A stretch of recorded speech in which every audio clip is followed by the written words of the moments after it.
Ladies and gentlemen, we interrupt your regularly scheduled programming to bring you this special bulletin. When a box office failure becomes a streaming sensation, it's time to celebrate. At least that's what We Got This Covered feels like. When it comes to the Marvels, an absolute unmitigated box office failure with not even breaking $200 million at the box office and needing easily, what, 450 million just to break even, to consider breaking even? But apparently, this is a success on streaming. Marvels incinerates. I love these titles. The Marvels incinerates incels everywhere by stealing the streaming throne from a soon-to-be sequelized Disney phenomenon. As soon as I saw this title, I knew I had to get into it. And what I like to do is I like to read these articles while I record the video, because it's going to be new to me and to you. So let's see what this gem has to offer. Box office flop. Well, at least you admitted that. At least I'll give them credit on this one. To admit that The Marvels is a box office flop is good. You get a point. The rest of it, probably not so much. Flop to the top of Disney Plus in record time, celebrating a movie that's at the top of streaming. I don't know. Is that really what we want to celebrate? Disney doesn't want these movies to be successful on streaming. They want them to be successful at the box office as much as possible so that they can make the most amount of money. I wouldn't celebrate it, but that's just me. Let's see. You know the worst thing about the Marvels? That it was made, and Madam Web, that it was made flopping financially. That they flopped financially. It gives the I did get to this sentence. Okay. Oh, clutch your pearls, everybody. It gives those people who possess a weird problem with female-led superhero movies more fuel to whine about women clogging up comic book cinema. Because that's what we talk about, right? We have a problem with female women in the lead role of all these superhero movies. Like, no. Just, how many times am I going to repeat myself? Y'all are going to get tired of me saying this over and over again, but, we got to say it because nonsensical statements like this are made over and over again. The gaslighting, the projection involved is stunning. Not stunning and brave, but absolutely moronically stunning. We just want interesting characters and well-written stories. It has nothing to do with whether it's a male-led or female-led superhero movies. But hey, unfortunately, the numbers don't lie. Regardless of... Oh, wait a minute. Hold on. Morbius was a box office failure. What happened? Where's your narrative there? Morbius was a male-led superhero movie that was a box office failure. Blue Beetle was a box office failure. Aquaman, pretty sure that maybe not a flop. No, it was a flop. It failed at the box office. These are all male-led superhero movies. So what does that do to your narrative? We got this covered. You have nothing covered. Sure, the aforementioned Sony bomb is, let's be kind and say, a unique enterprise, but one of its best traits is its ensemble female cast. Sure, there's a few assets there. Likewise, the unapologetic female energy of the Marvels is what made it stand out from the crowd. That and the piss-poor writing, the terrible pacing, the nonsensical dialogue, but whatever.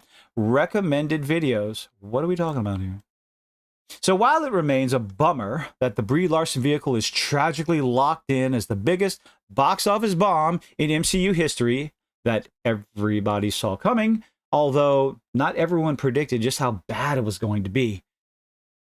At least its fortunes have done a complete 180-degree turn on streaming. No, that's not how that works. It's not making any money on streaming. It's just there. People who had no interest in spending a dime on going see the Marvels are now giving it a shot on streaming because they have nothing better to do with their time, and they already have Disney Plus subscriptions, probably for their kids. Although it can't quite dislodge the dismay of earning a mere $200 million, barely 196 million worldwide. That's just 1/5 of what Captain Marvel made, because that was sandwiched in between two box office blockbusters, and everyone thought they had to see Captain Marvel. And everyone, in general, it was universally panned easily. It's a bad movie.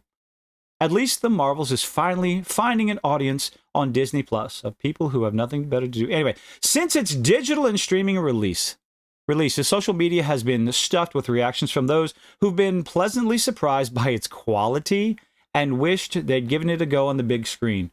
Well, you know what? Why don't you go out and buy the DVD and show Disney? Put your money where your mouth is and go buy those DVDs and Blu-rays. I said DVDs. They don't make those anymore. It's Blu-rays. Go buy a physical copy of it if you regret not seeing it on the big screen, instead of simply running your mouth on social media. The ultimate proof that the superhero sequel has gone from tanking in theaters to ranking in streaming. The Marvels has managed to dethrone perhaps the Mouse House's hottest property right now on Disney Plus.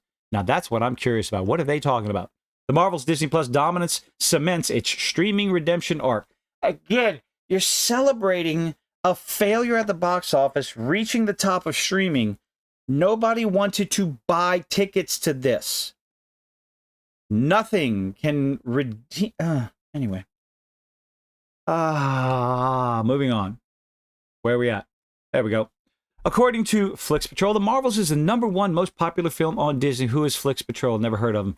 On Disney Plus, the world over at present, managing to knock Moana into second place. Okay. This is a huge deal, as the 2016 animated film had an enormous surge in popularity last year and became the most streamed movie on the platform in 2023. Possibly because everybody was talking about the live action nonsense that shouldn't be made. They just announced Moana 2, so I would think that no doubt had a lot to do with the fact that Disney is now fast-tracking Moana 2, set to bring back, Aluai. I'm sorry, I'm not going to try to destroy these names. I do sincerely apologize. Aluai, and Dwayne Johnson releasing in theaters this November, celebrating. So the Marvels. So far, the Marvels to knock it from the top spot says a lot about how much streaming audience are taking to it.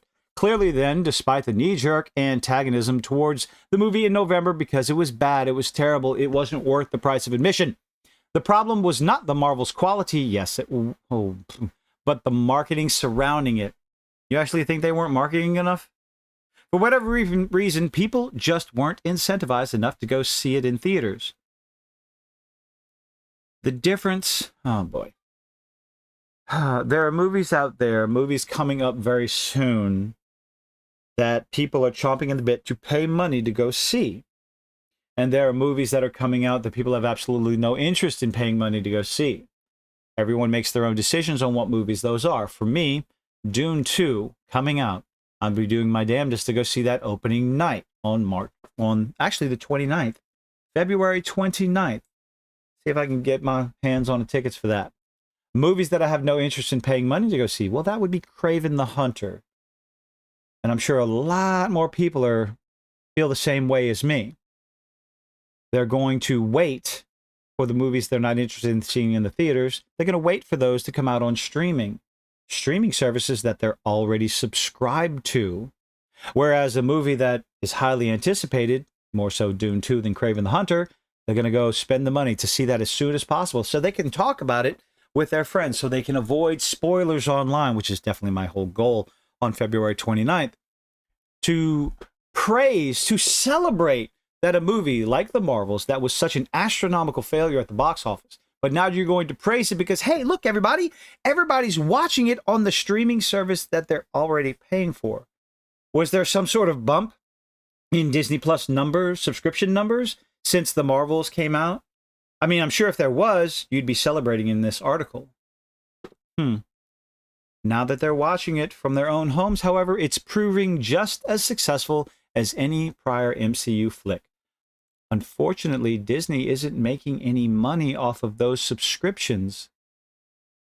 That's one super-powered princess tag teaming the streaming top spot from another super-powered princess. Cue incels everywhere, losing it like the aliens from Mars Attacks. You love to see it. Nobody's out, no. I'm sure occasionally people are still talking about the Marvels and Brie Larson and everything and how just astronomically bad the movie is. But Moana is a far better movie theatrically and streaming wise than the Marvels. And I'm sure streaming numbers on the Marvels will tank once everyone's gotten their fill of it. But I just find it odd, outside of the constant name calling that we continue to get, because obviously, if you criticize the pacing, direction, the story beats, and the lackluster plank characters in a movie. Now, if those movies are women, you are an incel, and you can't stand to have a strong female character at the forefront, despite, again, Moana being a fantastic movie, Brave being a fantastic movie, put out by Disney, and all a nice laundry list of movies with female-led characters that are so far better, above and beyond anything the Marvels could ever hope to be.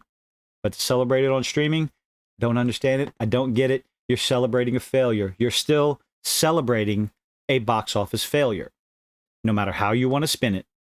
But anyway, let me know what you think in the comments. Leave a like, leave a dislike, do all those nifty little things that YouTubers beg you to do, and I hope to see you on the next one. Bye-bye.